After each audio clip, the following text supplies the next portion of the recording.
Joel Richardson, who is the New York Times bestselling author of The Islamic Antichrist and the Mideast Beast, says, prepare to be challenged. And so with us tonight is Pastor Carl Gallups, and it's a pleasure to have him along with us. He's a longtime senior pastor of Florida-based Hickory Hammock Baptist Church. He's also the author of The Magic Man in the Sky and The Rabbi Who Found Messiah.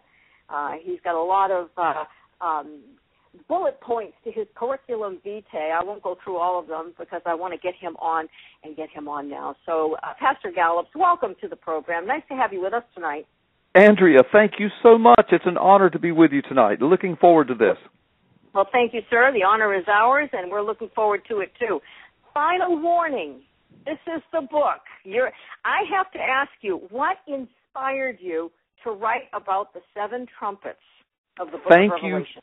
Thank you for beginning with that question. I was so hoping that you would go there, really. So this show is already starting off inspired by God, I believe.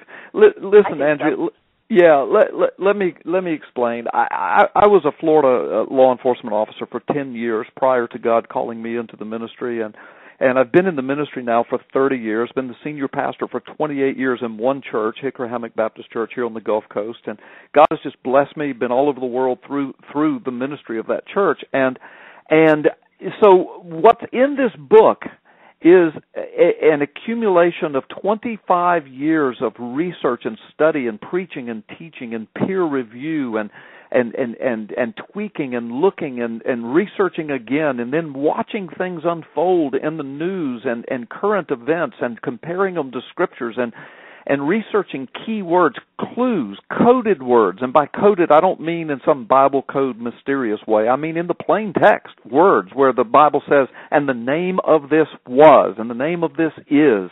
And so for 25 years, I've been showing people this stuff, Andrea, and people. 25 years ago, I had to use overhead gels. Do you remember those? I do. Yeah, you remember that? We didn't have PowerPoint back then. PowerPoint. And video and YouTube. We didn't have the Internet, So I was using overhead gels and resourcing, New York Times and science journals and National Geographic and those things, and people would have to go to the library to look them up if they wanted to double check me.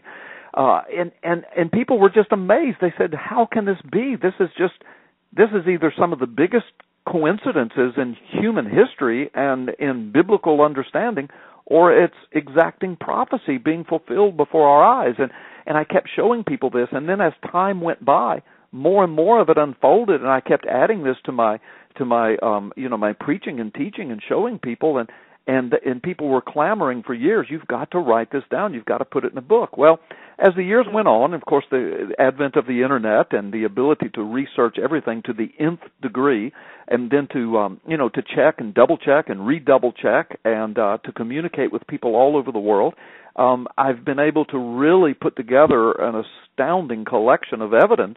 And, God blessed me. A few years ago, I wrote my first book, Magic Man in the Sky, and it became a bestseller. WND Books published it. Shortly, that was followed by the Rabbi That Found Messiah, and then they made a movie out of that book, and it became a bestseller, went all over the world. And so finally, I felt like I had some credibility in the publishing writing world. I'd been in the ministry now for 30 years researching this, and so I finally put it in a book. I presented it to the publishers. I said, guys, this is going to rock a lot of people's worlds, but here it is. It's all backed up, and they read it, and they said, "Oh my gosh, we've got to get this out for the world to see." So that's the journey. I mean, Andrea, this is not something I've pulled out of my back pocket. This is not something I invented to write a sensational book to say, "Look at me, look at me." I've been showing people this for a quarter of a century, and some of it has unfolded just very recently, and the real recent stuff is in my book as well, and it's just amazing. It's easy. Listen, I write the book, I think you've read it enough probably to know I try to be as fair and gracious and balanced with this. I used to be a cop. I know how to investigate and compare evidence to evidence and information to information and weed out the bad stuff and leave the good stuff, and I just show people what's there, as I will do with your audience tonight. I'll tell them some of it that's in the book, and then I just say, look, you've got to deal with this, because here it is in the Bible. here it is in the news. Here are the words. Here are the definitions. There they are. You can't deny that. So it is either huge coincidence, and the problem is there's not just one. There's about 15. These are huge coincidences, or it's prophecy that's unfolding right before our eyes. We may be in the very last days, and God may be sending his final warning. Well, you said that this book will rock the world. Okay. Well, yeah, it'll rock some people's worlds, yeah. Well, yeah. Okay. Well, what is it that you've got in this book that will rock some people's world? Okay. Well, that's a broad question for you to just jump right in and have at it. Thank you, Andrea. God bless you. Well, yeah, and when I said rock your world, and you were, gracious to repeat that, I did not mean, and I know you didn't say that I did, but I did not mean to say that this is the book of all books or somehow I'm the greatest author. I just meant that the stuff that's in there, if you don't know about this, I'm not the only one to have seen this and to write about it. I think I'm probably one of the few who's put it in a book, at least in a journalistic format like I've done.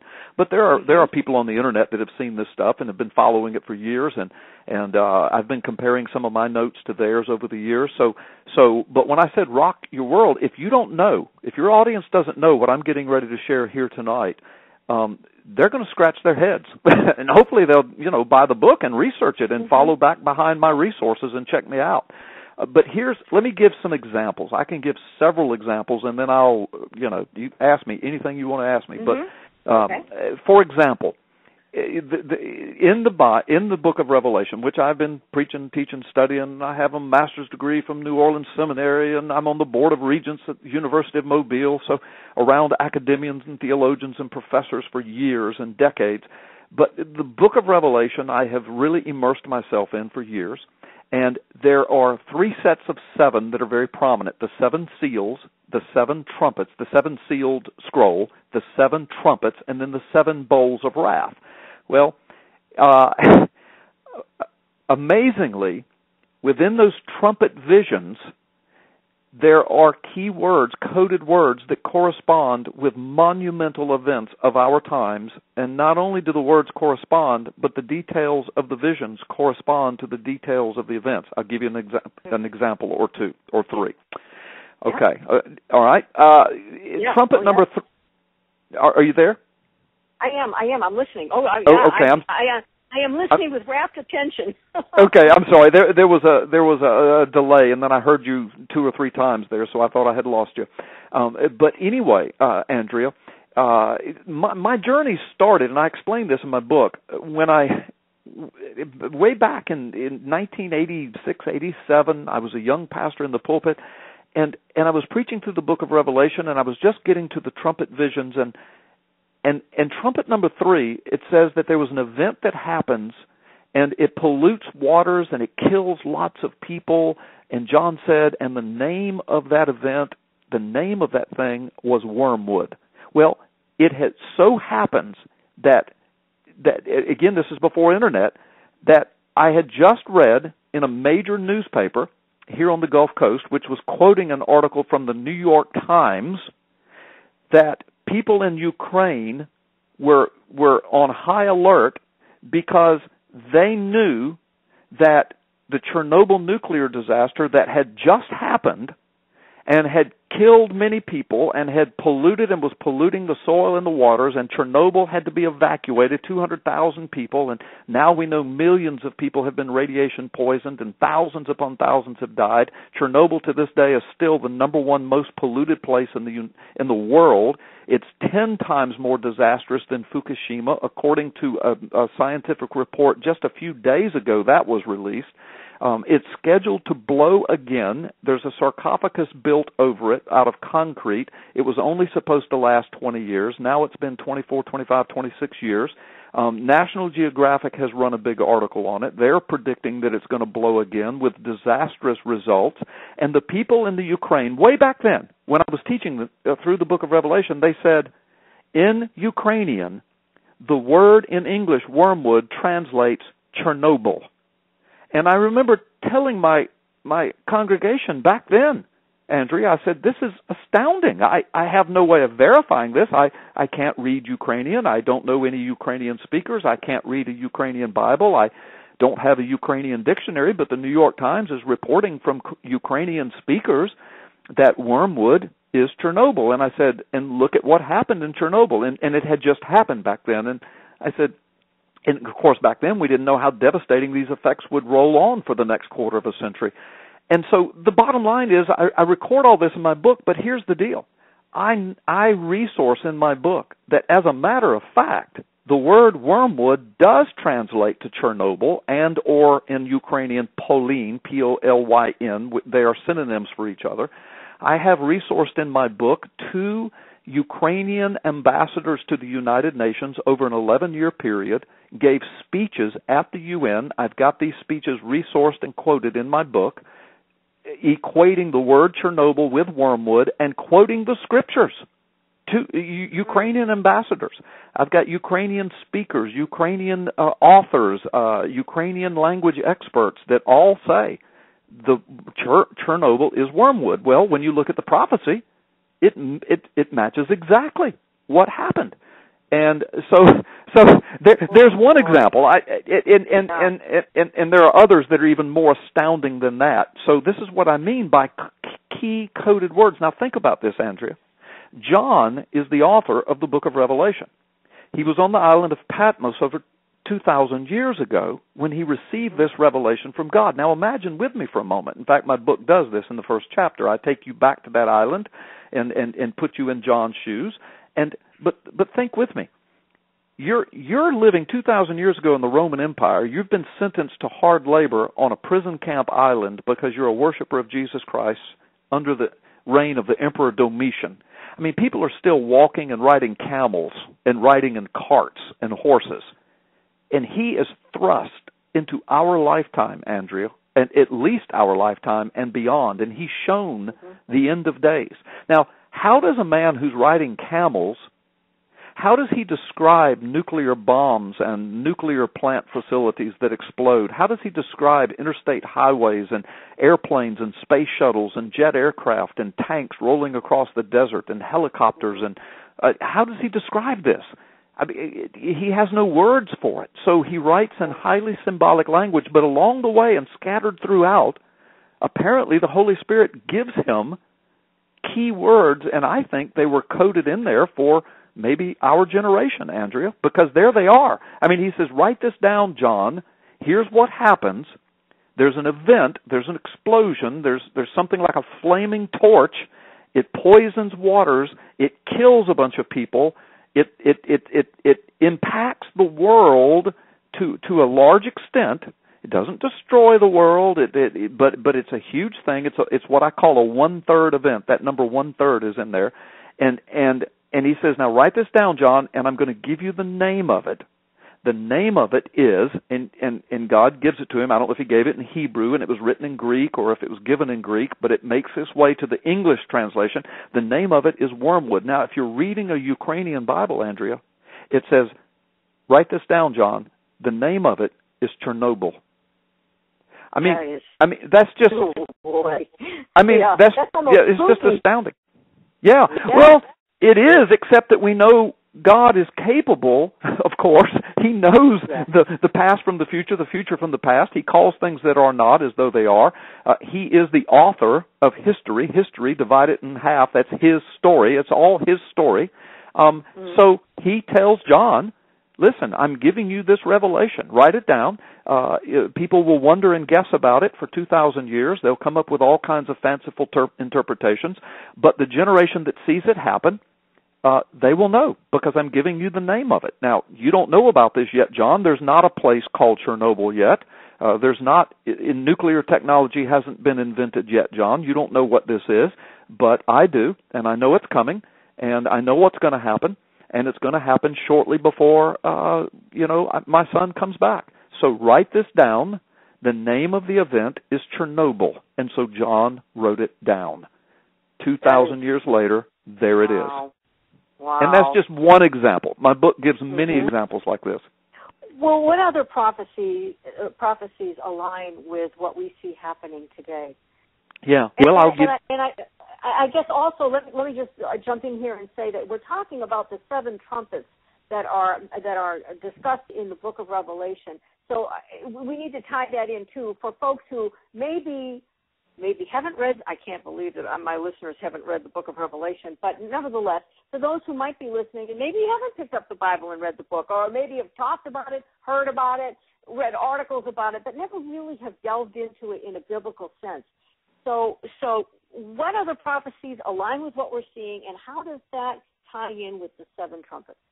Yes, well, I will be glad to go through that. And again, I urge your listeners to get the book. Of course, people say, well, he's just trying to sell books. Yeah, I'm not trying to sell books. I've been teaching and preaching this openly for 25 years, and my wife and I give away thousands of dollars of our books all the time. We get them into hands of teachers and preachers and missionaries. And so I urge people to read this book because it may be one of the most important books of our lifetime, because it could be that we're living in the trumpet days, and God's final warning is getting ready. That last trumpet's getting ready to blow before the return of the Lord. But let me answer your question. Let me say this. I can only, of course, in this interview, just give some examples. The book is just chock full of information and resources and verification of everything that I'm saying. But I actually show in the Scriptures, in the Scriptures and through historical sources, how there is a distinct possibility that all of this started unfolding with World War I, which led way to World War II. World War II is nothing more than a continuation of World War I, really. For those that know history, they understand that.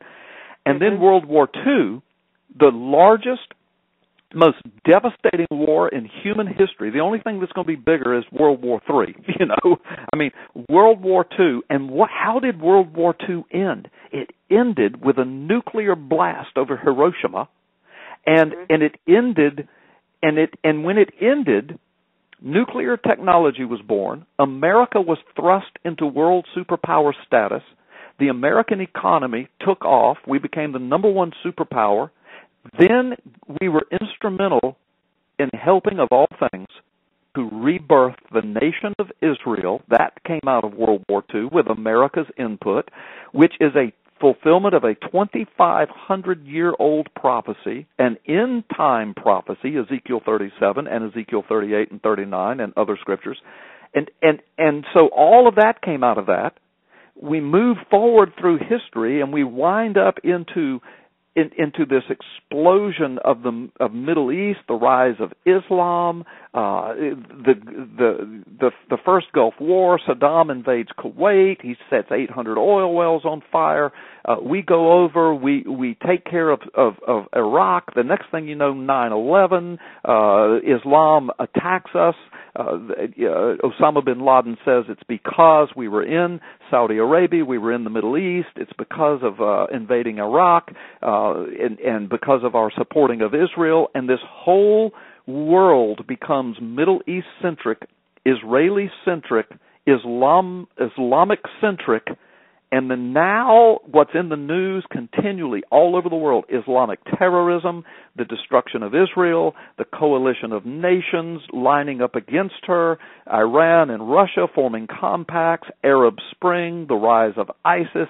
I'm telling you, Andrea, it's all tied together, and it's all laid out in the Scriptures, and I've got all of this documented in my book.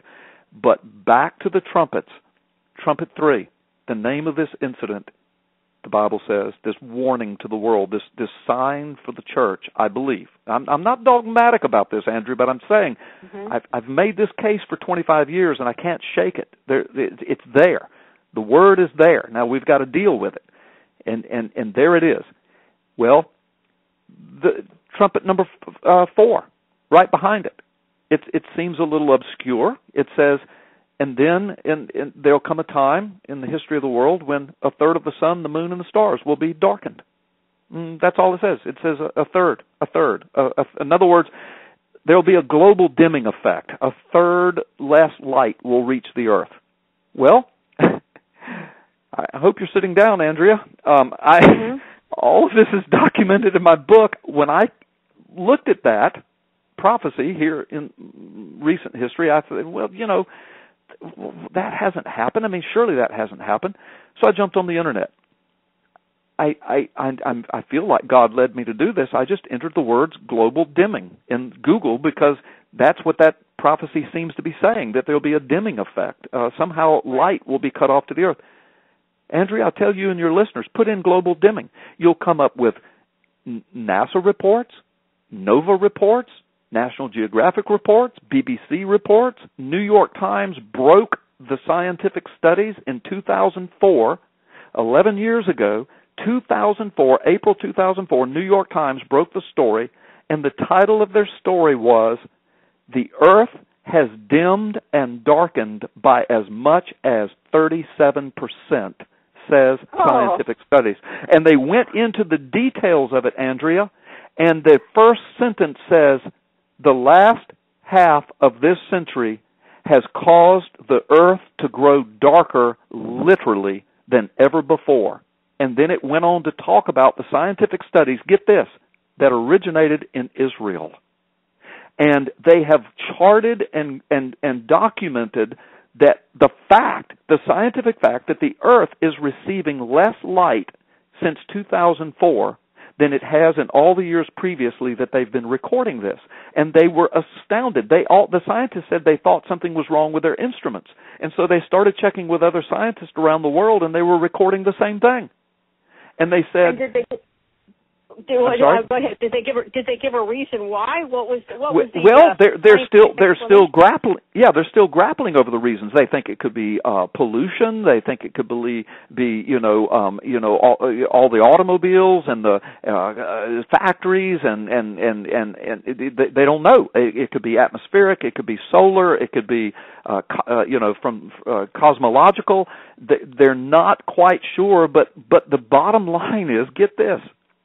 They said that as a result of this, that they were predicting, way back in 2004, a global cooling effect. Now you say, well, why don't we hear anything about this? Guess what? Because the predominant, politically correct, money-making, world power-grabbing agenda is global warming.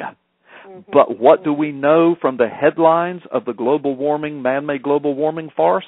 For the last 18 years, not only has there not been a global warming recorded, but there has actually been a slight cooling down. Now we know in the last 3 or 4 years we've had some of the most outrageously low recorded record low temperatures around the world. And so the science, the hard science, and again, for your listeners that are thinking that this is just incredulous, get the book, check my resources, get on the internet tonight, put in global cooling, New York Times, I think it's April 2004, globe dims by as much as 37%. Put those words in there, you'll find the article and start researching from there. Yeah. It's astounding. So there's another example. But to me, the most profound example is found in Trumpet 5. How much time do we have, Andrea? Oh, we're good. We're good. Keep on going. We're fine. Okay. Yeah. Are you okay with me talking so much? Absolutely. I'm absolutely enthralled. Yes. Okay. Okay.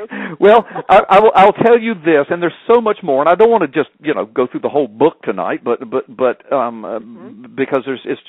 the information is overwhelming. But I'll give this example. And then I'm going to just let you ask me just whatever. I know you'll have some what I call yeah buts. Okay, yeah, I hear you, but I hear you, but that makes sense. But and please ask me anything you wish. But let me give you another example. So you got Trumpet 3, and this is the thing that got me started. Now, back in '86 when I saw this, and again I was just reading newspapers. But then in the mid '90s. I started preaching through it again, and I said, hey, we've got internet now. Now I can look at a Ukrainian Bible. Now I can look at a Ukrainian dictionary. Now I can get in contact with Ukrainian speakers and ask them, and now I can research, have other Ukrainians actually documented this. And so as a matter of fact, beginning in the mid-'90s, with access to all that information, I began documenting. Yes, it's all there. And then I realized, that means Trumpet 2 and Trumpet 1 have already blown. They have to have blown. If trumpet 3 has, if that's it, then trumpet 2. Now I'm going to leave your audience hanging on trumpet 2 and trumpet 1 because I want to go on to trumpet 5 because it's one of the most astounding. But then, so I believe I've made the correlations between trumpet 1 and trumpet 2. We've got trumpet 3. The name of this event is Chernobyl. That's what the Bible says. And if you're reading Ukrainian, that's what it says. Then trumpet 4, there will be a dimming effect that'll hit the whole earth. Scientists will record it, apparently, and it'll be as much as a third. Well, I've already told you, the New York Times reported 2004, global dimming as much as 37% in many areas around the world, recorded by all kinds of scientific journals and scientists. So I said, oh my gosh. Then trumpet 5.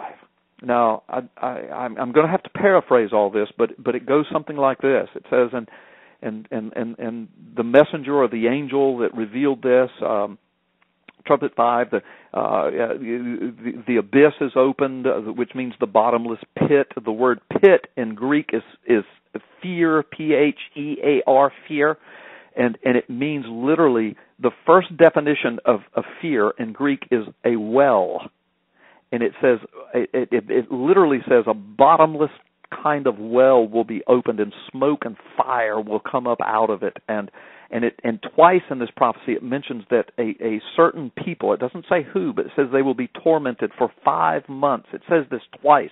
It gives that specific thing, 5 months. And the skies will be darkened, and in the middle of the day it'll be black as night, and the moon and the sun and the stars will be darkened. And then it goes on to say, and the people in those days, they will long to die, but death will elude them. And then it says, and I saw, what looked like locusts coming out of the fire, and their wings sounded like thunder and sounded like chariots, and then it went on, and it ends, Andrea, it ends with, that sounds like something out of science fiction right there, but remember, John is on an island 2,000 years ago, okay? And he's looking at our time. How do you describe these things? Okay, but listen to what it says. Here's the other key words. Remember, it says 5 months, bottomless pits, wells, on fire, smoke, filling the air, blackening the sky, people wanting to die, but they can't. And then it says, the messenger of this, the angel from the pit, and the word angel means messenger. The messenger of all of this is a king. And his name in the Greek is Apollyon. In the Hebrew, his name is Abaddon. They had as a king over them, Apollyon and Abaddon. Well, Andrea, those two words translate into English as the destroyer. Most Bibles will have that down at the bottom in a little note. The destroyer. That's what Apollyon and Abaddon means. Mm-hmm. Well, are you sitting down, Andrea? I am. Go the ahead. words, the English words, the destroyer, translate into the Persian language, Saddam. And I'm telling you, Andrea, I have all of this documented from secular sources, from Yale University. No, not Yale. Oh gosh, I can't remember. It's a major university. Persian language professor department confirms it. Major media sources confirm it. Middle Eastern, Islamic, Arabic experts, Persian experts confirm it. It means the word Saddam Hussein, he was in Kuwait before America arrived with the coalition forces, tormenting and terrorizing the people of Kuwait 5 months. Exactly 5 months. Oh, that is documented on the internet. 5 months. He set 800 oil wells, bottomless pits, on fire. They burned for 11 months. They darkened the skies as black as midnight in the middle of the day. Right. The sun and the moon and the stars refused to shine over Kuwait for months and months. And then when we uncovered Saddam's torture camps, and again, I've got all this documented, we discovered that he killed tens of thousands of his own people, tortured hundreds of thousands, and the thing that his torture camps were most famous for, we have found out, and some of this has been reported as late as 2012, they're just now finding out a lot of this, he had devised ways of keeping people alive so that he could torture them for years. And they wanted to die, but they couldn't because he kept them alive. And now we know that he had torture camps where he kept children, hundreds and hundreds and hundreds of children, and he brutalized them, they raped them, they tortured them, and then they wouldn't let them die, and they would keep them alive so that their parents would be in agony, that their families would be in agony for years. This man was a monster. He was a demon from hell. And his name is Apollyon. His name is Abaddon. He darkened the skies. He invaded Kuwait for 5 months. And I'm telling you, it goes on and on and on, Andrea. I've got all of this documented, and all of it's documented from secular sources, not some crazy preacher's website, all from secular, reliable sources. Listen, PBS ran a big special with Mallory. What was her name? Milroy. Yeah, Milroy. Yes. With Milroy. She Milroy. was exactly. She was interviewed about. She had written a book about the life of Saddam Hussein, and in that interview, she says that she met with one of his generals. And the defining factor of that interview is that Lori Milroy, continually said, well, he's known over there as the Destroyer. And the PBS interviewer said, the Destroyer? What does that mean? She said, well, they said he was bent on destruction and destroying, and that's what they called him, and that's what Saddam means. He was known as the Destroyer.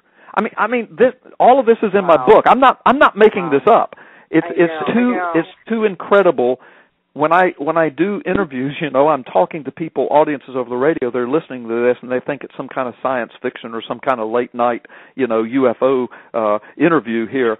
But this is in the Bible, Andrea. It's in the Bible. The words are there, and I've only given your audience 2 or 3 of them, and I'm telling you, these are either some of the biggest coincidences in human history, or they are exacting prophecy, and we are living in the trumpet days, and God's final warning is getting ready to sound. So thank you for letting me share all that. I can answer any other questions you have. Okay. Well, I want to remind the folks that we are talking with Pastor Carl Gallups, and his book is Final Warning, Understanding the Trumpet Days of Revelation. Now, your passion and excitement in describing all of this must have been matched by when you discovered all of these pieces that you were able to put together. I mean, it must have been like a eureka moment for you over and over again, hair standing on the back of your neck. I mean, describe for us how it affected you when you started seeing the picture that all these pieces were putting together. Well, I'm going to tell you what happened. It opened the floodgates to my understanding of prophecy. It rocked my prophetic and biblical world. It gave me an Israeli-centric understanding of the Scriptures, a Middle Eastern-centric understanding of the Scriptures. It brought my preaching and teaching alive. I think God anointed it. My only release in all of this was to be able to preach it and teach it and to show it to people. I started with overhead gels. Then the Internet came about. Then I was able to back up all of my claims with documented evidence, and I started then making PowerPoints. I got into the new technology. Then I started making little video clips and putting them on YouTube. They got millions and millions of views, people all over the world. Then I made a little video about it, just kind of a little homemade video on my computer.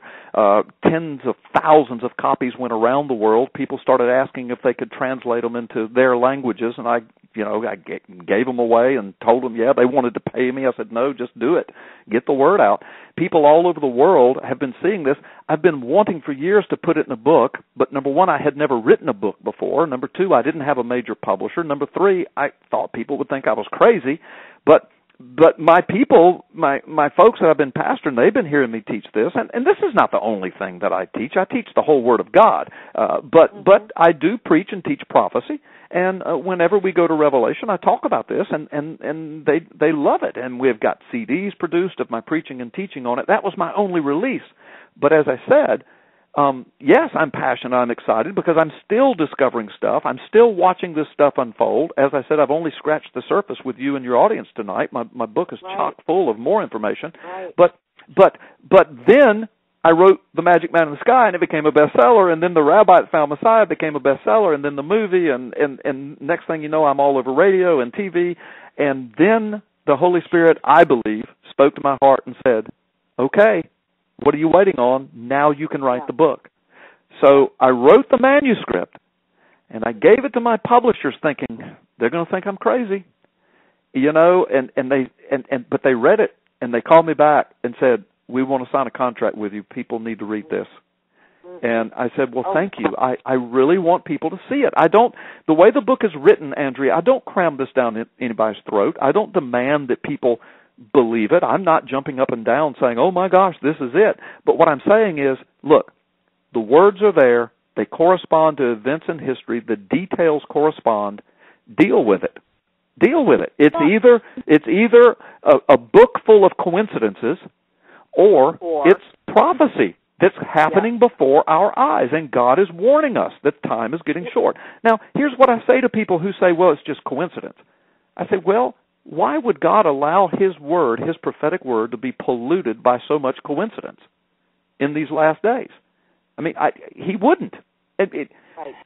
So, you know, and if people say, well, you know, preacher, you're just tying things, you're just kind of stretching things to make them fit. Well, read the book. I really don't. Exactly. And even where I come close to that in the book, a few times I do come close to stretching it, and I admit it. I say, folks, listen, I you know, to keep my integrity here, I can't prove this, but if this is this, then this must be this. And I say, now, this is just an assumption. So I'm very honest in the book, but 90% of it I'm able to just hone right in and give the resources and say, here are the words, here are the details, here's the mainstream media, here's the secular media saying that this is that, and here it is in the Bible 2,000 years ago, so there it is. Well, it's hard to dispute. I mean, the way you've got it laid out and how you bring in all of your underlying rationale for what you're saying, I mean, it'd be very difficult to dispute. You know what this reminds me of, Pastor Gallups, is Jonathan Cahn wrote a book, The Harbinger. I'm sure you must be familiar with it. I think it was also published by WND Books, which he, pardon?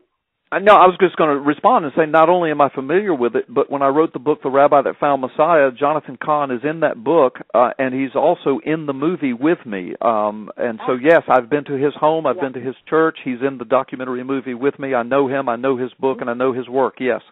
Mm-hmm. And he like you, I mean, like you, I mean, he's tied the 9/11 attacks to Isaiah 9:10. Yes. And he builds the case for that. I read that book as well and thought, wow, this is, I mean, I'm not as learned and scholarly about the Bible as Jonathan Cahn, as yourself, but to the average person reading these things, if you ignore them, it's at your own peril, I believe. Yeah. You have to maintain a healthy skepticism, but yet at the same time, when, like, you're documenting and you're underpinning the understanding you have of the Book of Revelation, specifically the trumpets. Like I said, it's hard to dispute. It would be very hard to dispute. Well, I think it is too. And again, I have subjected myself to a lot of peer review, and I've tweaked a few things over the years as I have learned from others more learned than I. But you know, I'm almost 60 years old now. I've been at this for 30 years. As I said, I didn't pull this out of my hip pocket, and this was not done for the purpose of writing a quote sensational book. This has been something I've been documenting for decades and have been, and my only release to get my passion out was to teach it and preach it and put it on some PowerPoints. But now I'm able to put it in a book, and the world is watching and looking, and they're going to read it, and they're going to see me on TV and hear me on the radio, and your great show and others, and the world's going to have to deal with this. It's either a coincidence or we're living in the very final days. Mm-hmm. Okay, I do have a couple of questions I want to throw at you, and one of them has to do with the concept of rapture. It's a very controversial concept. Some people say that it's, the Catholic faith, for example, they're not subscribers to Rapture, that we'll all be taken up at the same time and that type of thing. And you make a lot of references, and I don't have a position on it one way or the other. I'm open to, maybe it is. Explain to us what your concept of rapture is and why you believe that it is a reality. Yes, thank you so much.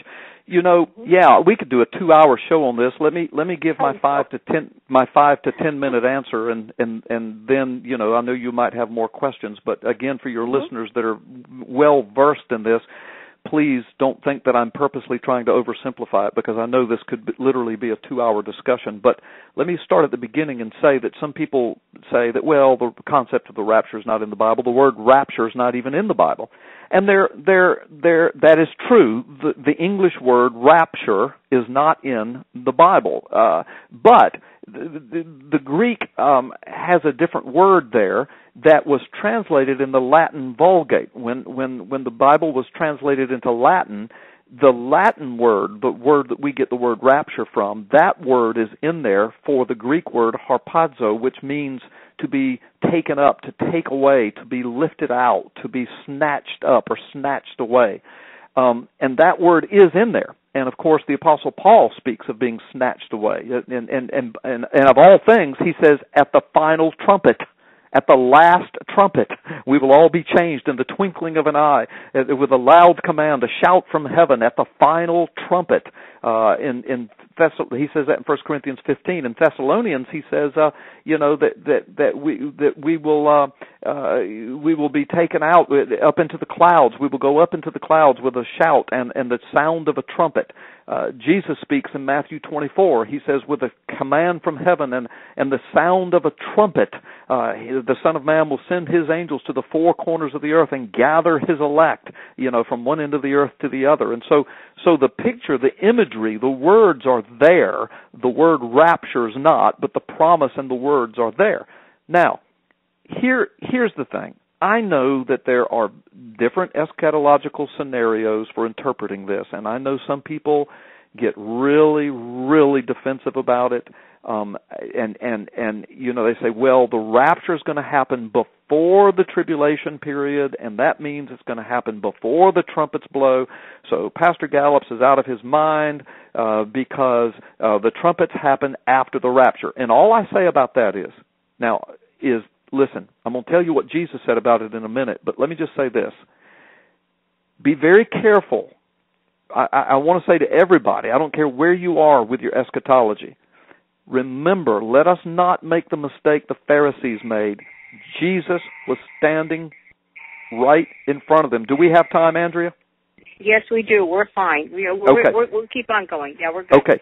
Jesus was standing right in front of the Pharisees, fulfilling all the prophecies of the coming of the Christ.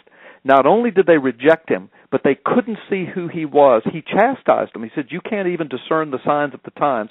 Not only that, but they nailed him to a cross in the name of God, outside the city of God, outside the temple of God, thinking they were doing God a favor because Jesus didn't meet their interpretation of eschatology.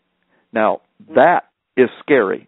And a lot of Christians are doing the same thing, pre-trib, mid-trib, post-trib, premillennial, dispensational, whatever you want to name it.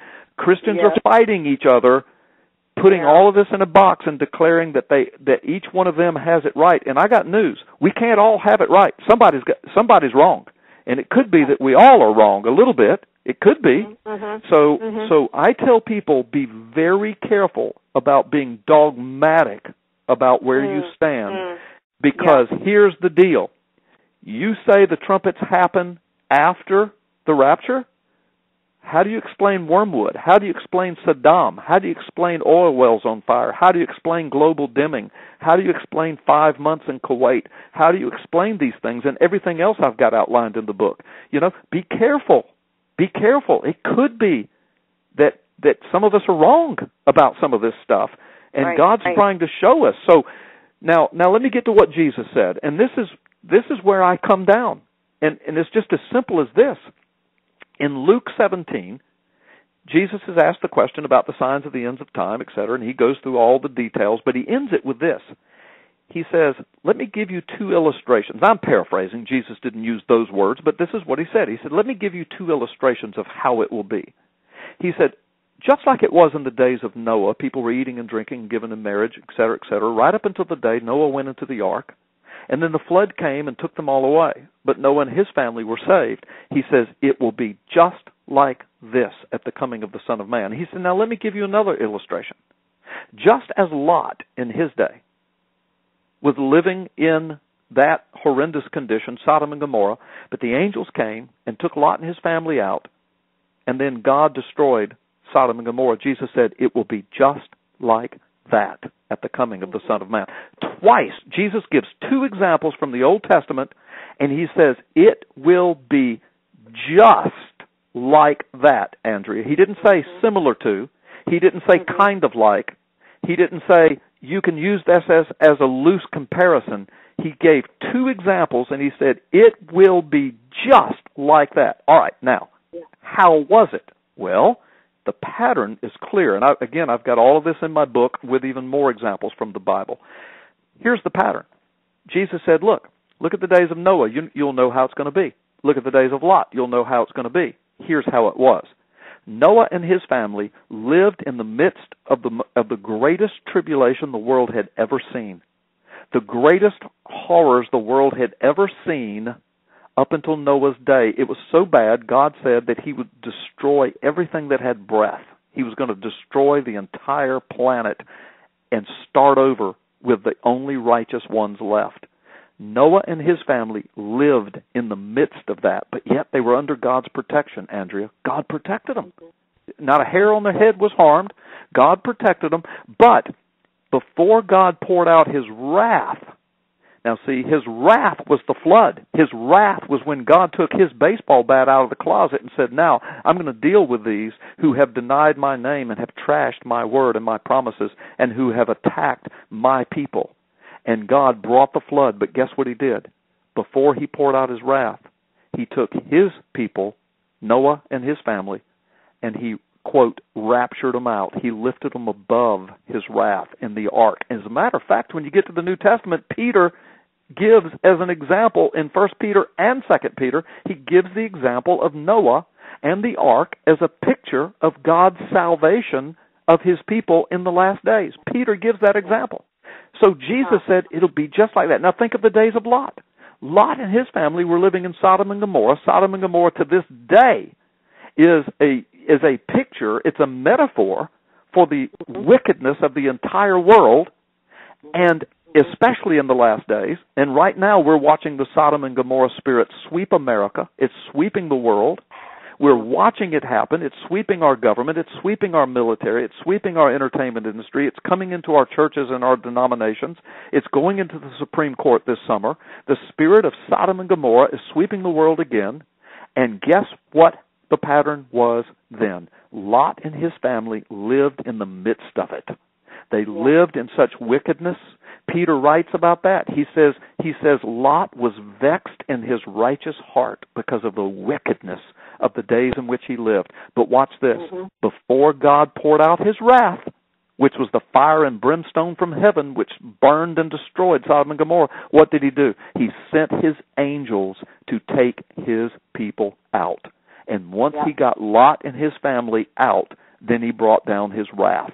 Now, Andrea, Jesus said that, not Carl Gallups. Jesus said it will be just like this. So I'm sorry if some people who hold different views get mad at me, but I'm going to stick to what Jesus says, and I'm going to stick to the illustrations he gave, and I'm going to follow the pattern that Jesus told us would be our clues to the last days. And I'm telling you, we're living in the Sodom and Gomorrah spirit. We're living in the days of Noah. We're watching the world unravel before our eyes. God is getting ready to pour out his wrath, but before he does, he's going to rapture us out. He's going to take us out of the way, and then he's going to pour out his wrath. In the meantime, he's going to sound his trumpets. He's going to warn his children. He's going to warn his church, and I think that this book unravels that mystery and shows people clear, black and white, with resources from the secular world that the coded words are there. The name of this trumpet is Chernobyl. The name of this messenger is Saddam. And it was 5 months, and he darkened the skies, and he set oil wells on fire, and the globe was dimmed by a third, et cetera, et cetera, et cetera. It's all in the book. So that's my 10-minute answer. Well, and we actually have about 10 more minutes, and it's a good thing because I've still got questions for you. With regard to the rapture, okay, you observe the words. This I'm reading from your book here. Final warning. Observe the words of the Apostle Paul in this matter. For the Lord himself shall descend from heaven with a shout, with the voice of the archangel, and with the trump of God, and the dead in Christ shall rise first. Then we which are alive and remain shall be caught up together with them in the clouds to meet the Lord in the air, and so shall we ever be with the Lord. Now my question for you is this: and the dead in Christ shall rise first. Are we to imply by that those who have died before us are resting in peace and are not in heaven yet? No, ma'am, and some people misunderstand it that way, but the Bible gives us the answer. Paul has a long treatise on that. He answers that question. As a matter of fact, he answers it in the beginning of 1 Corinthians chapter 15 when he talks about it. He says, and with what kind of bodies shall they come? And again, this is another hour-long discussion. I'm going to have to answer it in 10 minutes. But he tells us that this imagery of rising. See, we look at everything from an earthly standpoint. Paul's looking at it from a heavenly, spiritual standpoint. We think of rising meaning, well, that somebody was dead, they were lying in the grave. Wait a minute. Did Jesus rise from the grave? Yes. But was he sleeping in there for 3 days? Where was Jesus for 3 days? Well, he told the thief on the cross, he said, today you'll be with me in paradise. You see? But yet, from the earthly standpoint, the people that saw that, they said, well, he's in the grave. Okay, well, what happened? Well, 3 days later, he rose from the grave. Yeah, but Jesus wasn't dead. His body was in there. But he was in paradise with the thief. Didn't he say that, Andrea? He said, today you'll be with me in paradise. So see, there's a spiritual view of this, there's a heavenly view of it, and there's an earthly view. So when he says the dead will rise, that means they will come back, they will return in a glorified body, fit for the earthly existence, yet glorified, just like Jesus was when he came out of the tomb. He told his disciples, you see, he says, because I live, you shall live also. Now you know. So there's two things that this speaks of. At the sounding of the trumpet, let's pretend like you and I are talking, and in the next few seconds, that trumpet that Paul talked about and Jesus talked about, that trumpet of the rapture sounds. And you and I, we're still alive. So we're taken up, we're taken out of the way because now the wrath of God has come. But guess what has happened in the world while you and I are talking right now? Thousands upon thousands of people have died while you and I are talking right now. They've died. And see, we forget that. And so many of those might be believers. Well, guess what? They're going to be given their resurrection body. They're going to be glorified first, Paul says. And then, of course, those that have gone on before us that are with Christ, given their resurrection, they're going to be glorified first. And then it says, and after that, those of us who are still alive, we will be caught up together with them in the clouds to be with the Lord forever. So, you see, that's my 10-minute answer. That's what this means. It's not some mysterious sleeping in the grave. It's not some, second and third and fourth resurrection. It's just talking about the understanding that at the moment that trumpet sounds, a lot of things are happening. I mean, tens of thousands of people have just died. Some of those are believers. They're going to be resurrected as well. They're going to be given resurrection bodies. In the meantime, loved ones, people who have gone on before us who are believers in Jesus Christ, they're with the Lord, but they're coming back with the Lord because the wrath of God is being poured out. We're going to be caught up. We're going to be lifted up in the ark, so to speak. The angels are going to take us out of the way of the hellfire and brimstone that's coming like Sodom and Gomorrah, and we're going to be with them together forever with the Lord, the Bible says. And then the wrath of God comes. Jesus said it'll be just like the days of Noah, just like the days of Lot. It'll be just like this. Does that make sense, Andrea? It does, yes. Thank you. I thank you for that explanation. I can envision it now. Final question for you, Carl Gallup. Final question, final warning. final warning. Yeah, really, this is the seventh trumpet.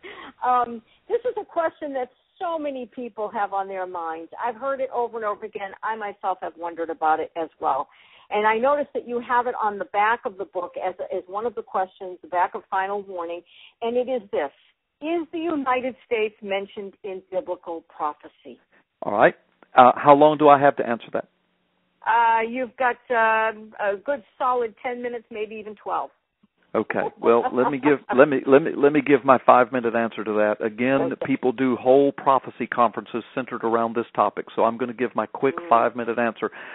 And so again, I want your audience to hear me. I'm not trying to oversimplify this. It's just we've got 5 minutes, so here it is.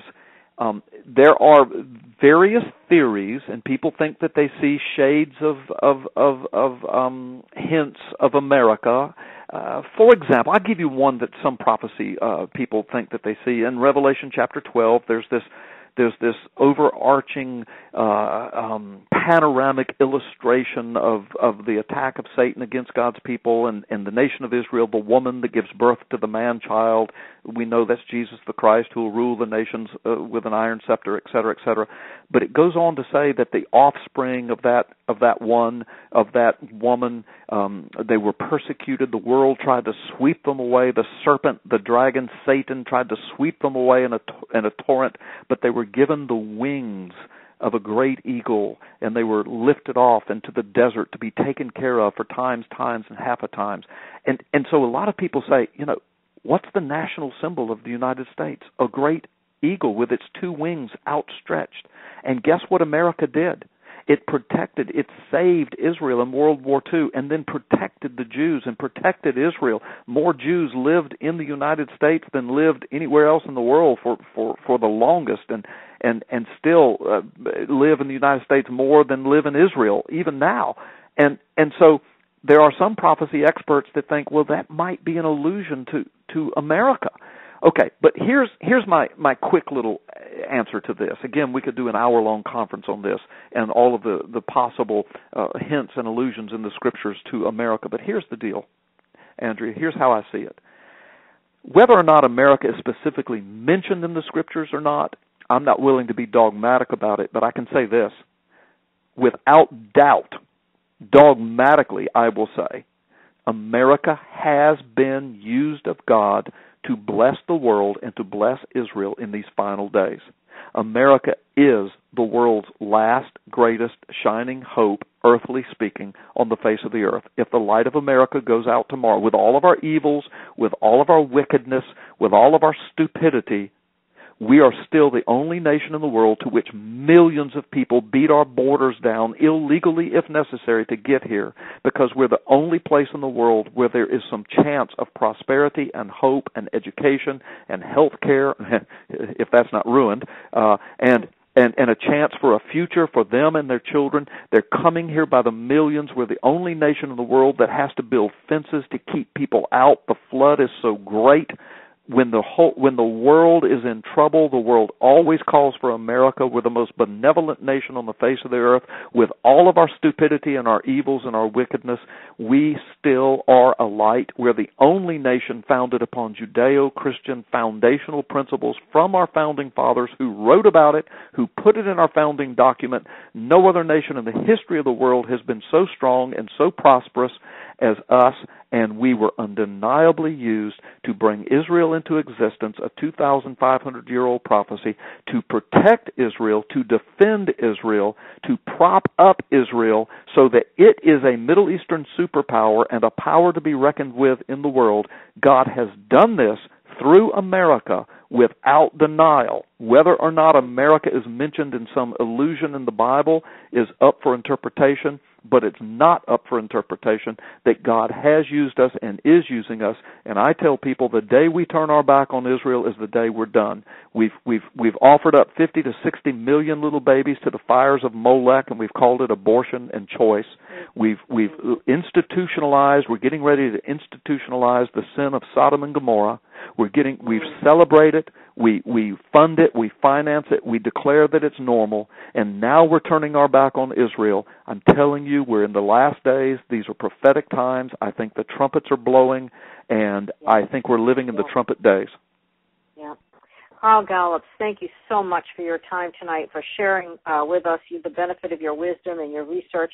And certainly the book is, it's amazing. Final Warning, Understanding the Trumpet Days of Revelation. Pastor Gallups, thank you so much, and God bless you. Thank you.